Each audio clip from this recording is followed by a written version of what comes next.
নমস্কার বন্ধুরা, কেমন আছো সবাই? আমি জয়ন্তী। আজ আমি তোমাদের সাথে শেয়ার করব আমলকির ক্যান্ডি, যেভাবে আমি বানাই। তো আমলকি তো এখন বাজারে প্রচুর পরিমাণে পাওয়া যাচ্ছে। আর এই আমলকি ভীষণ উপকারী আমাদের শরীরের জন্য। আমলকি আমাদের চুলের গ্রোথের জন্য সাহায্য করে। আমলকি আমাদের ডাইজেস্টিভ সিস্টেমকে স্ট্রং করে। তারপরে আমলকি আমাদের ঠান্ডা সর্দি, শীতকালে যে ঠান্ডা সর্দি লাগে, তো এই ঠান্ডা সর্দি থেকে অনেকখানি মানে দূরে রাখে। তো আমলকির চ্যবনপ্রাশের মতন করেও বানানো যায়। তো আজকে আমি বানাবো আমলকি ক্যান্ডি। তো চলো বন্ধুরা, বানাতে শুরু করি। তো প্রথমে আমি আমলকিগুলো, ফ্রেশ আমলকি আনা হয়েছিল, তো এই আমলকিগুলোকে আমি প্রথমে ধুয়ে নিয়েছি। তারপরে এর মধ্যে আর জল নেই, তো ধুয়ে মুছে পরিষ্কার করে নিয়েছি। এবার আমি শুরু করব। এখানে আমি 1 কিলো আমলকি নিয়েছি আজকে। তো এই আমলকিগুলোকে আমি এবারে স্টিম করতে দেব।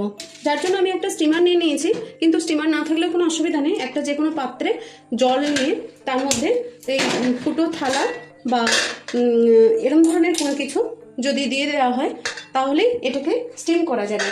আমলকিগুলোকে প্রেসার কুকারে বা জলে সেদ্ধ করব না, যেহেতু এটা মানে থাকবে অনেক দিন।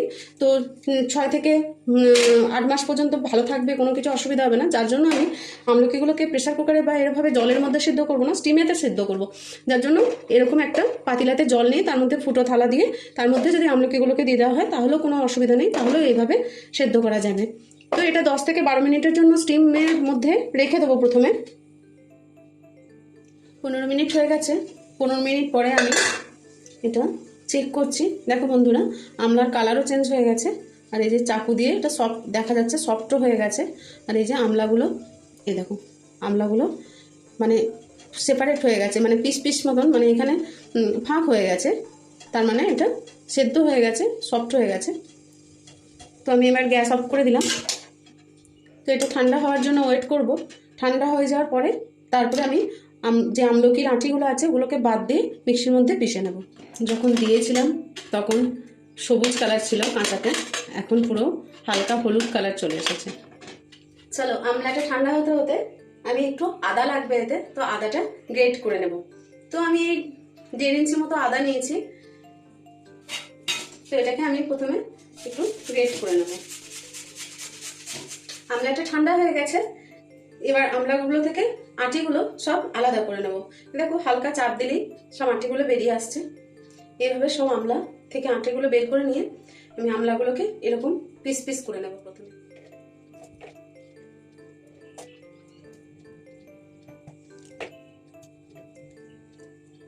আমি আমলকিগুলো থেকে সব আটি বাদ দিয়ে দিয়েছি।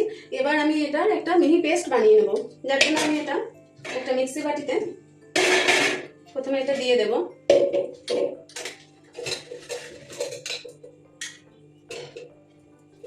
এটা আমার ভর্তি প্রায় হয়ে গেছে, সেই জন্য এটাতে আমি একটু একবার চালিয়ে একটু কমিয়ে নেব। তারপরে এর সাথে কিছু কিছু জিনিস আরো দেবো। মিক্সিতে জাস্ট আমি একবার ঘুরিয়ে নিয়ে এসেছি। আমি কি পিসতে চাই না সাধারণত, তো এর সঙ্গে কিছু দিতে হয়। তো আমরা জল তো দিতে পারবো না, জল দেওয়া যাবে না। তো আমি এর সাথে যোগ করব এই যে আদাটা গ্রেট করে রেখেছিলাম, এই আদাটা গ্রেটেড আদাটা দিয়ে দেবো। আর আমি আজকে আমলকির এই ক্যান্ডিটা চিনি মিছরি দিয়ে হয়, কিন্তু আমি যেহেতু একটুখানি চিনি এগুলো অ্যাভয়েড করি, তো আমি গুড় দিয়ে বানাবো। যার জন্য এখানে 1 কিলো আমলা আছে, আর আমার এটা হচ্ছে 1 কিলো গুড়। তো আমি পুরো গুড়টা ইউজ করব না। তো এর থেকে আমি টোটাল ক্যান্ডিটাতে আমি 750 গ্রাম মতন গুড় ইউজ করব। তো এখানে আমি এই ক্যান্ডিটা যাতে ঠিকঠাকভাবে মেশে মানে মানে পিষে যায়, স্মুথ পেস্ট বানিয়ে যায়, তার জন্য আমি এখানে একটু গুড় অ্যাড করছি। এই গুড়টা যদি অ্যাড করি তাহলে এর সাথে মিশে একটু মানে লিকুইড ফর্মে আসবে, তাহলে পিষে যাবে, ভালো করে স্মুথ পেস্ট তৈরি হবে। এর জন্য আমি এটা একটু অল্প একটু গুড় এতে দিলাম, বাকিটা আমি পরে দেব। আর এর সাথে আমি দেব এই নুন, যেটা আমি ডেলি ইউজ করি, ওই নুন। যে পরিমাণ নুন লাগবে আন্দাজ আমি দিয়ে দিচ্ছি। তো এখানে আমি 1 চা চামচ এই নুন দিলাম, সাদা নুন। আর দেব বিট নুন, দেব 1 টেবিল চামচ। এই বিট নুনের জন্য এটা 1 টেবিল চামচ মতো আমি দিলাম। এবারে এটা পিষে যাবে খুব তাড়াতাড়ি। এটাকে আমি এবার একটা স্মুথ পেস্ট তৈরি করে নেব।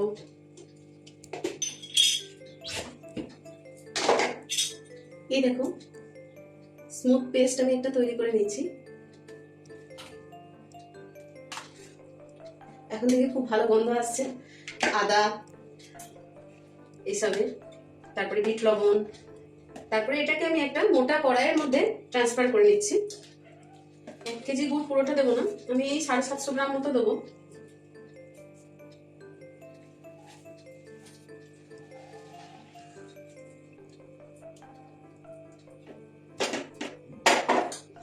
কিছুটা আমি রেখে দিয়েছি গুড়, এই যে। এরপর আমি গ্যাস ছেড়ে দিয়ে কন্টিনিউয়াসলি এটাকে নাড়াতে হবে।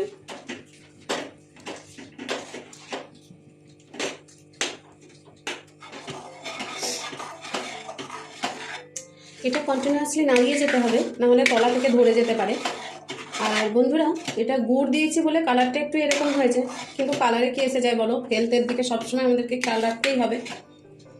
চিনি বা মিছরি দিলে কালারটা একটু ট্রান্সপারেন্ট এরকম টাইপের আসে, কিন্তু এটা আমি গুড় দিয়ে বানাচ্ছি হেলথের কথা ভেবেই। এইভাবে কন্টিনিউয়াসলি নাড়িয়ে নাড়িয়ে এটাকে আস্তে আস্তে সলিড ফর্মে আসবে। 15 মিনিট ধরে এটা করছে বন্ধুরা, অনেকটাই শক্ত হয়ে গেছে এবং কমেও এসেছে অনেকটাই। তো আমি এই অবস্থায় একটু গ্যাসের হিটটা কমিয়ে দিলাম। এরপরে এর সাথে আমি যোগ করে দেবো একটু চাট মশলা, 1 চা চামচ মতো আমি চাট মশলা দিলাম। এবার আমি দিচ্ছি এই 1 চা চামচ মতো ব্ল্যাক পেপার, গোলমরিচের গুঁড়ো।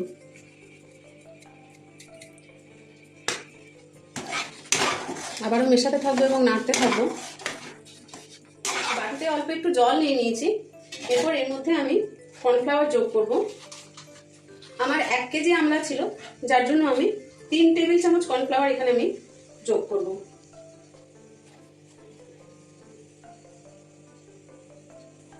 একবার নেড়ে দিই, অনেকটা ঘন হয়ে গেছে তো ধরে যাওয়ার চান্স আর অনেক বেশি। ধরতে দিলে হবে না, তাহলে টেস্ট খারাপ হয়ে যাবে। 2 চামচ দিয়েছি, আর 1 চামচ দিয়ে দেব। এটাকে আমি ভালো করে গুলিয়ে নেব, যাতে কোনো গুঠলি না থাকে, সেরকম ভালো করে আমি গুলিয়ে নেব।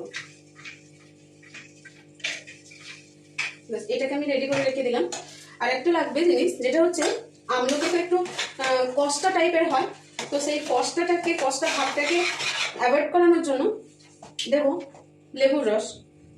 বন্ধুরা, এটা আমার গাছের লেবু, আমার গন্ধরাজ লেবু গাছ আছে, গাছের লেবু। তো আমি এই লেবু দিচ্ছি।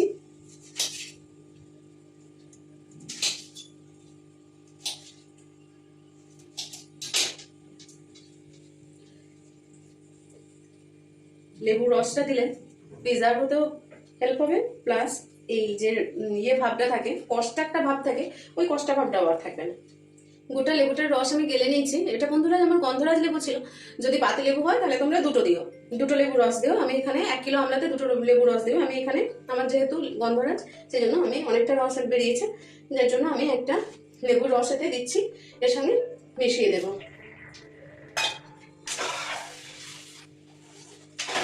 আর এর সঙ্গে মিশিয়ে দেবো এই যে কর্নফ্লাওয়ারটা গুলে রাখলাম, এই কর্নফ্লাওয়ারটা এর সঙ্গে আমি দিয়ে দেবো।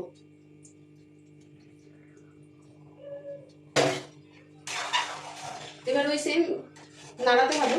এই কর্নফ্লাওয়ারটা দেওয়া হয় ওই যে ক্যান্ডিটার বাইন্ডিং এর জন্য। আমি এতে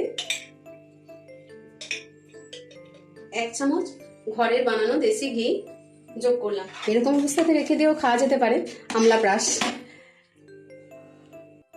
বন্ধুরা দেখো, যখন নাড়তে নাড়তে এইভাবে খুব ঘন হয়ে যাবে এবং টাইট একটা ভাব চলে আসবে আর কড়াইয়ের তলা থেকে ছাড়া ছাড়া হবে, সেরকম অবস্থায় গ্যাস অফ করে দেবো। তারপরে বাস এক এক করে ঠান্ডা হওয়ার পরে হাতে একটু ঘি লাগিয়ে চকলেট আকারে পাকিয়ে নেব। পাকিয়ে নিয়েছি। এরপরে চিনির গুঁড়োটা প্রথমে ছড়িয়ে দেব, চিনির ডাস্ট আমি ছড়িয়ে দিয়েছি। এরপরে আমি ক্যান্ডিগুলোতে কর্নফ্লাওয়ার লাগিয়ে লাগিয়ে এর মধ্যে আমি ভরে দিচ্ছি, তাহলে আর কেউ কারুর গায়ে লাগবে না। কারণ চিনি তো গলবে, চিনি যতই আমি শুকনো করে দিই ততই চিনি যদি বাইরে থাকে তাহলে চিনি গলে যাবে এবং ওর সাথে মিশে যাবে, তখন চ্যাটচেটে হয়ে যাবে। তো যার জন্য আমি কর্নফ্লাওয়ার লাগিয়ে এটাকে বয়ামে ভরে রাখলাম। দেখো বন্ধুরা, আমি সবগুলো কর্নফ্লাওয়ার আর চিনির ডাস্ট মিশিয়ে বয়ামে ভরে ফেলেছি। বাস রেডি হয়ে গেছে আমাদের আমলকির ক্যান্ডি, যেটা খুবই স্বাস্থ্যকর। থ্যাংক ইউ বন্ধুরা, ভিডিওটা শেষ পর্যন্ত দেখার জন্য। সবাই খুব ভালো থেকো, আনন্দে থেকো, সুস্থ থেকো। দেখা হবে আবার পরের একটি ভিডিওতে। Thank you.